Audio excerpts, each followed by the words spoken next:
Metropolitan Film Company, společnost s ručením omezeným Praha, uvádí konverzační komedii. Vítejte v prémiové bance na Žižkově. Takhle to tady začíná. Plánováním a volbou správné strategie.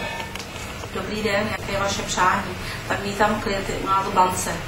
Srmítací ty. Až mi jdou zůstatky na účtech, pokud je to na 50, posílám referenci.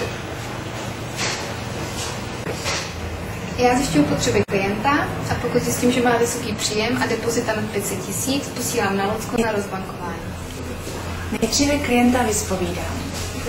Přejete si investovat dnes nebo už včera? Kolikrát denně by se vám líbilo investovat? Investujete jednorázově, pravidelně nebo nepřetržitě? Jste zvědaví, jak děláme fondy na Žižkově?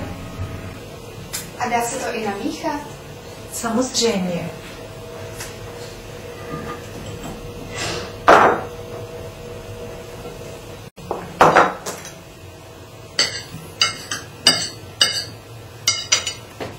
Takhle se u nás dělá balancované portfolio.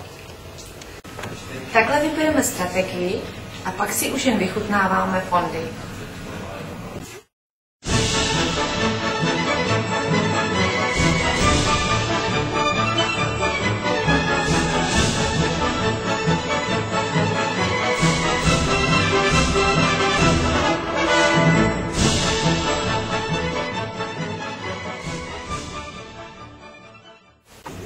Slečno Kratinová, já už od včera investuju a dneska už to padá. No mě z toho asi klepne, jako.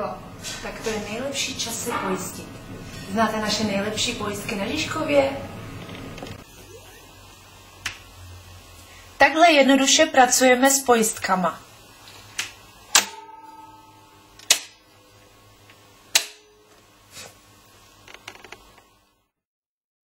Ne, já žádnou pojistku nechci.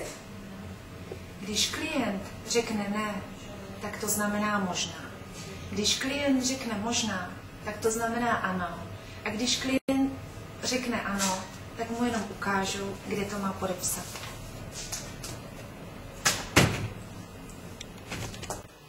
No a takhle to tady končí.